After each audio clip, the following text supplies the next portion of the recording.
Hello friends, welcome to வசனம் சமையலறை. வசனம் சமையலில் இன்றைக்கி என்ன பார்க்கலான்னா, இந்த சம்மர் சீசனில் உடம்புக்கு குளிர்ச்சியான ஒரு நீர் பானக்கம் எப்படி செய்யன்றத பார்க்கலாமா? இது உடம்புக்கு ரொம்ப குளிர்ச்சியை தரக்கூடியது, ஜீரணத்துக்கு நல்லா உதவக்கூடியது, உடல் சோர்வை இந்த சம்மர் சீசனில் ரொம்ப தணிக்கும். இதை எப்படி செய்யலான்றது பார்க்கலாம். அதுக்கு தேவையான பொருட்கள் பார்த்திங்கன்னா, ஒரு துண்டு இந்த சுக்கை நல்லா அந்த தோல் இருந்ததுன்னா தோலை சீவிட்டு தனியாக எடுத்து வச்சுக்கோங்க. லைட்டாக சால்ட்டு, 4 ஏலக்காய், புளியை கரைச்சி எடுத்து வச்சுருக்கேன். ஒரு சின்ன நெல்லிக்காய் அளவுக்கு ஒரு புளியை கரைச்சி எடுத்து வச்சுருக்கேன். 1/4 கப் வெல்லம் எடுத்து வச்சுருக்கேன். வெல்லத்தை நுணுக்கி எடுத்துக்கலாம். லெமன் 1 எடுத்திருக்கேன். இந்த 1/2 லெமன் போதும். நம்ம இன்றைக்கி 1 லிட்டர் அளவுக்கு செய்கிறோம். அதுக்கு தேவையான பொருட்கள் தான் இது.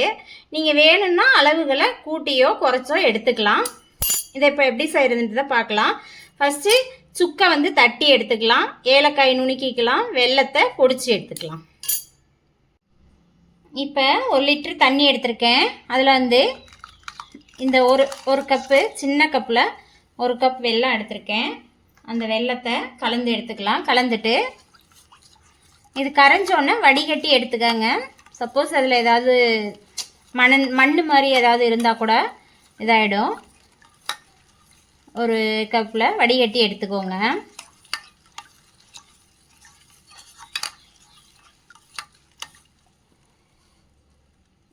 இப்போ இதை வடிகட்டி எடுத்தாச்சு. இதில் நம்ம சின்ன நெல்லிக்காய் அளவுக்கு ஒரு புளியை கரைச்சி வச்சுருக்கோம். அதையும் ஆட் பண்ணிக்கலாம்.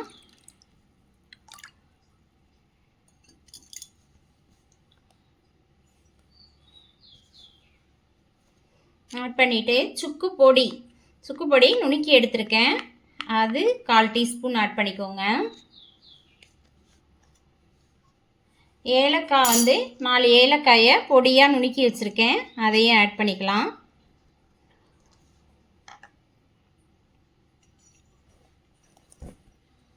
டேஸ்ட்டுக்காக துளியூண்டு உப்பு ஆட் பண்ணிக்கோங்க. இப்போ 1/2 லெமனை இதில் புழிஞ்சு விட்டுக்கலாம்.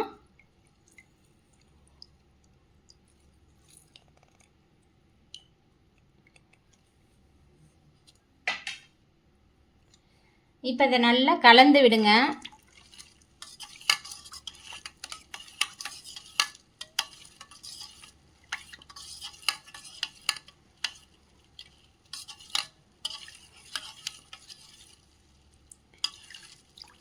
கலந்து விட்டுட்டு இப்போ இதில் இனிப்பு புளிப்பு எல்லாமே கரெக்டாக இருக்கான்னு செக் பண்ணிக்கோங்க. செக் பண்ணிவிட்டு புளிப்பு அதிகமாக இருந்ததுன்னா கொஞ்சம் தண்ணி ஆட் பண்ணிக்கோங்க.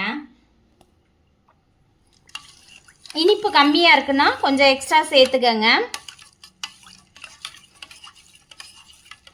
இது பாரம்பரியமாக ட்ரெடிஷ்னலாக அந்த காலத்தில் இருந்தே நம்ம முன்னோர்கள் இதை இந்த வெயில் நாளைக்கு உடம்புக்கு ரொம்ப குளிர்ச்சின்றதுனால இதை கோவில் திருவிழாக்கள் இந்த சம்மர் சீசனில் இதை கண்டிப்பாக செஞ்சு தருவாங்க. இது போல் நம்ம குழந்தைங்களுக்கு கடையில் நிறைய குளிர்பானங்களை வாங்கி கொடுக்கறத விட்டுட்டு இது போல் செஞ்சு கொடுங்க. ரொம்ப உடம்புக்கு குளிர்ச்சியான பானக்கம் ரெடி ஆயிடுச்சு. இது ரொம்ப டேஸ்ட்டாக இருக்கும், நல்லாயிருக்கும். இதை செஞ்சு பாருங்கள். செஞ்சு பார்த்துட்டு வசனம் சமையலறையை சப்ஸ்கிரைப் பண்ணுங்கள், லைக் பண்ணுங்கள், ஷேர் பண்ணுங்கள். தேங்க்யூ.